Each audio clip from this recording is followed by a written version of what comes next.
That's such a beautiful quote. Hello, creative friends. I hope you're well. I love to paint landscapes. I like to paint trees and florals, and I have a special fondness for painting rocks. There's something about their various shapes, like a good architectural design, that catches my attention.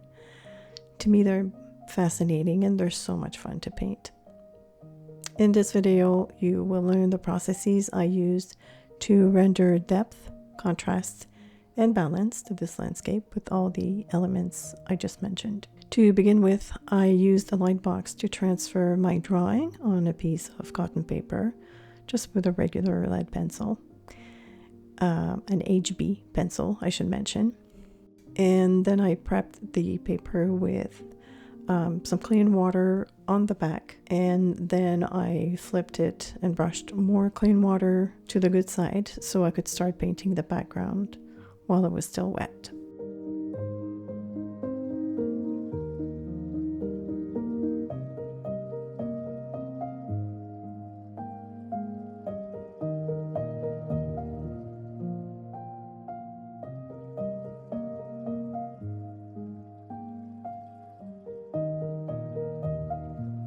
So in the sky, I have shell pink. I also have Naples yellow red. I was also using Jaune Brilliant number 1 and number 2.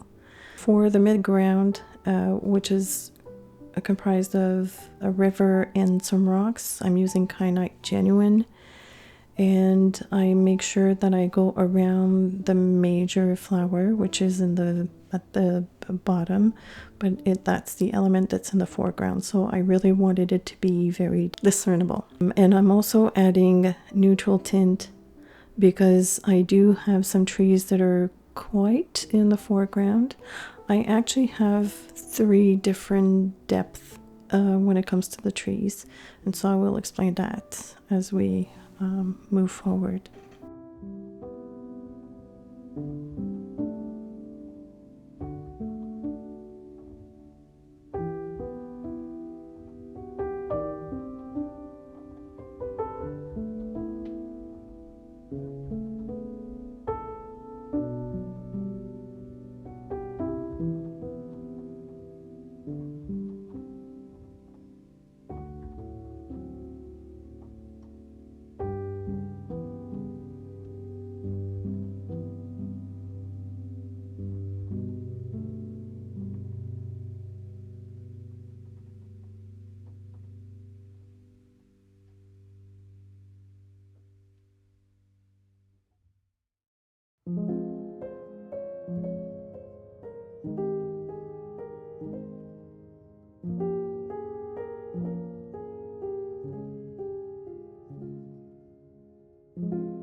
So this is the ugly stage where I basically blocked in the colors, and the colors are going kind of crazy.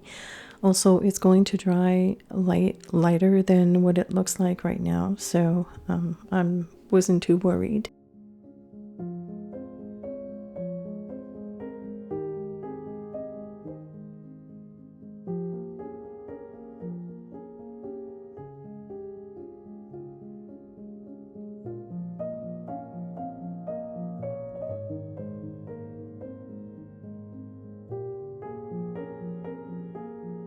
Now that everything is dry, I'm going to establish the first layer of paint on the trees.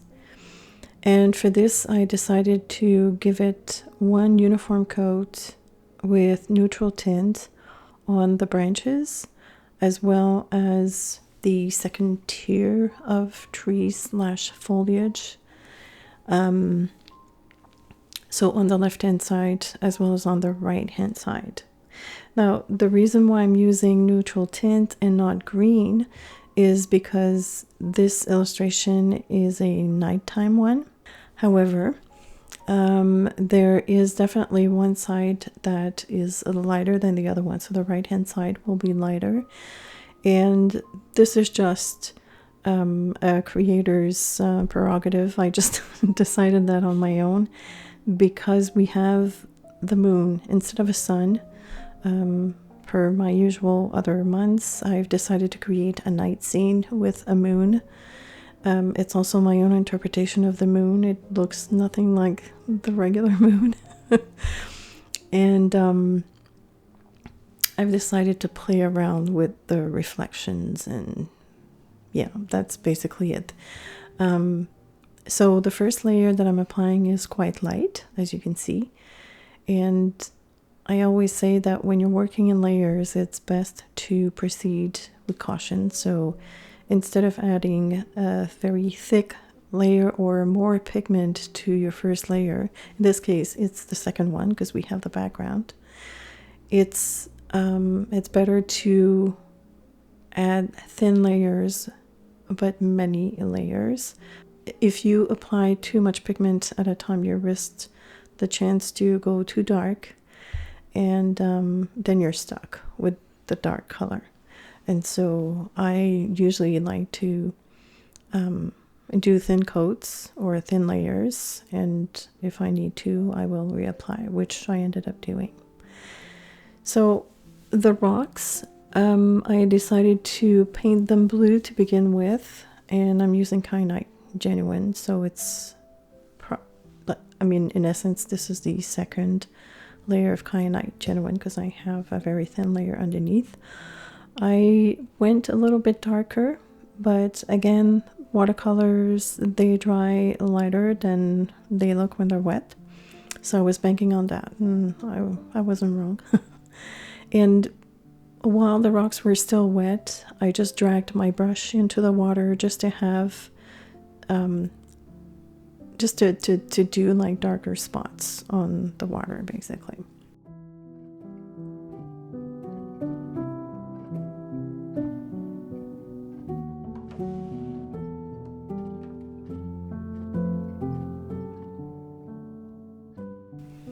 And because I have lily pads in the water, I opted to use green as well. I do believe I kind of took a little bit of Zycite genuine and also Van Dyke green, but I think I used mostly Zycite because I didn't want the green to be too saturated for the overall water lilies. The only bright-ish colors that I've allowed myself to use are on the main flower. So the lily pad underneath the flower has a bit more of a vibrant green, but other than that, the rest of the painting is pretty much muted, and that's the look I was going for. In the end, it really worked out. I'm so pleased with this illustration. It actually broke my heart to cut it in half. But I had to because, I could always paint another one. All right, so now I'm reinforcing the trees that are in the background. No, this is the mid-plane. So you're going to see that I'm not going to touch the branches or the main tree. I'm just going to go around that tree just so that I have two different shades of the same color. I will go over that again a second time, but this one layer in particular is to establish the differences between the trees in the front, the foliage in the back, and the foliage at the top.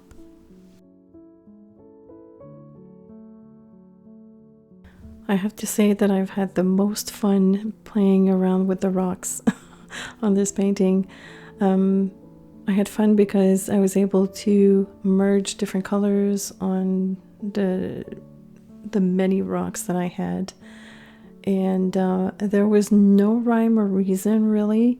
Some are darker, some are lighter, some are green, more green than blue, some are neutral tints. I have even introduced a bit of Jaune Brilliant number one, I believe, in some of them, and I actually think that I also used the number two. So I was just having fun bleeding colors into each other and just making these rocks interesting. And that's also going with the quote, because the quote talks about nature and finding beauty everywhere, and I think rocks are gorgeous. I'm one of those weirdos that really enjoy looking at rocks, especially painting them. It's so much fun. The only drawback to working or to painting rocks that you have like big clumps of rocks together is that you cannot paint two rocks adjacent to each other, because then the colors will all bleed together and there won't be any distinctions between them. So that's why I'm moving from one side to another. Oh, especially this one in particular that we're looking at, the green with the yellow on top. That was so much fun to do. So yeah, because I had like rocks everywhere and I wanted to make sure that they dry properly, I moved from one section to another. So what I'm doing right now is, as a last minute thought, I'm establishing a bit of it's kind of like a fourth plane in the background. It's going to be another layer of trees, but far, far, far away. So what I did is I blended, or I bled, I guess, blue in the background. And I made sure that the color was fully integrated within that light sky that I had. So it was just a matter of depositing a bit of paint against that midground or the middle trees, and then feathering out the color by rinsing my brush, tapping the excess water, and then just blending it out into the sky. It's kind of like a delicate operation. I talk about this all the time, but it's also very gratifying when you can actually do it and fade to nothing. So it is something to practice, but I've been doing this for like 7 years now. I've been doing watercolor. Yeah, I started in 2016, so it's already been 7 years, and so I have practiced a lot. So don't feel upset if you have a hard time with this technique. It's doable. You just need practice. That's all it is. And sometimes when I was painting the rocks, I started with the darker color, and then sometimes I started with the lighter color, which I'm doing with this one. So I put yellow down, and then I added a bit of green, bluish. Actually, I was mixing my colors in the pan, so at some point it wasn't pure kyanite genuine that I was using. It was a mix of the blue and the green, and as long as you stick with the colors that you have chosen, if you mix them together, if you have chosen colors that mix well together especially, your painting will be more homogeneous, I want to say. But yeah, I made sure that I had a good variety in the rocks, and it was a lot of fun.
I also used a lot of neutral tint on the rocks. Sometimes it would be just to paint the rock with a very dark application of it, just for contrast. There was no rhyme or reason. And sometimes I used it to darken the bottom of some of the rocks. So I would, let's say I were to paint a rock using a green blue, I would just paint everything, and then I would drop a little bit of neutral tint at the bottom and let the dark color blend into the original color. And that provided also good contrasts between the two rocks. I'm totally sold on neutral tint. A good competitor to neutral tint would also be Payne's Gray.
So as I've mentioned before, I made sure that the tree on the left and the trees behind that tree, or the foliage, let's call it, would be distinguishable, so that moving forward, if I wanted to add more layers, if I wanted to intensify that specific area, I could just go over everything at once, and the branch or the tree trunk and the branches would still be lighter than the rest because it's been previously established. I hope that makes sense. So I ended up, I think, doing 4 or 5 layers to the left side and 3, I think, on the right side.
So like I previously mentioned, I'm not painting a sun, but I'm painting a moon-ish, my interpretation of the moon. And at first I was going for kind of like a champagne color. So I was mixing pale gold with what I thought was silver. But it turns out it was iridescent pearlescent shimmer by Daniel Smith. So I wasn't getting the color that I wanted. And then I realized that I was wanting to mix the gold and silver to get like a kind of like champagne-y look.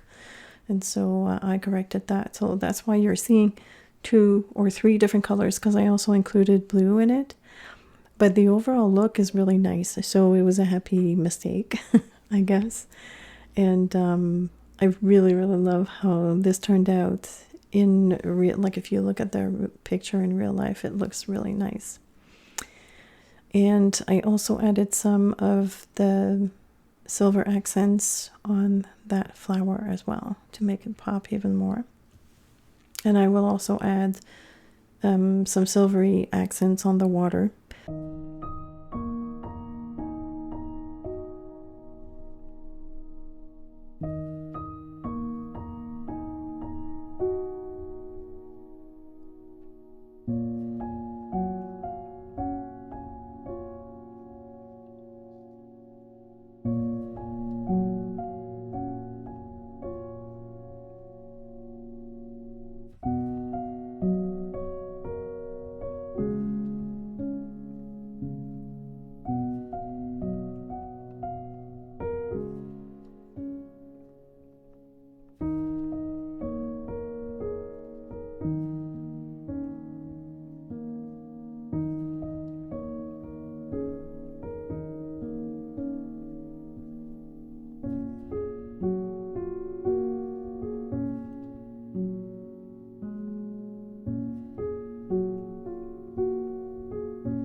to make that flower pop, because it's really in the foreground and it's the main attraction, I want to say.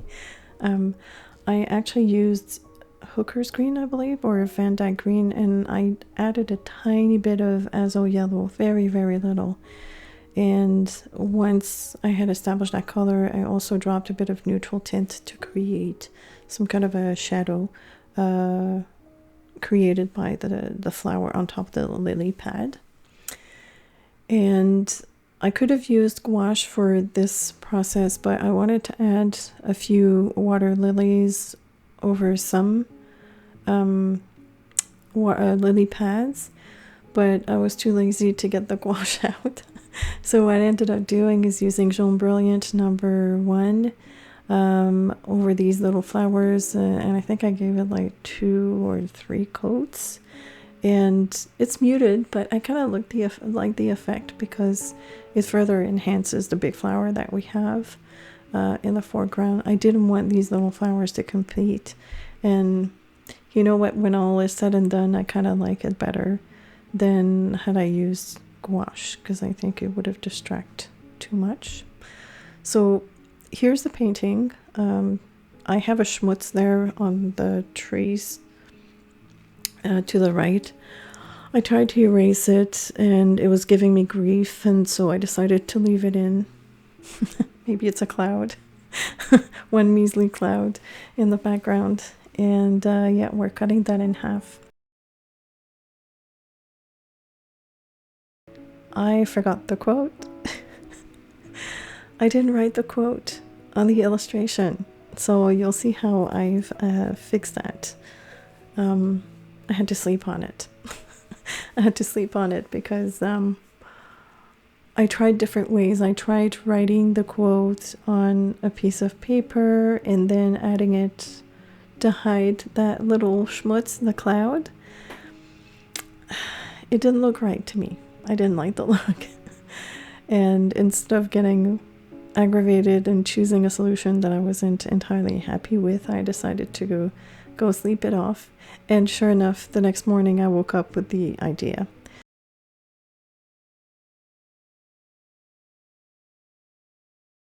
And yeah, this is the moment where I realized that I forgot the quote. It's kind of funny, like everything is done.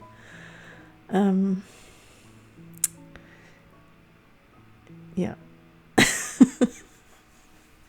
I laugh at my gesture because I remember what was going through my head.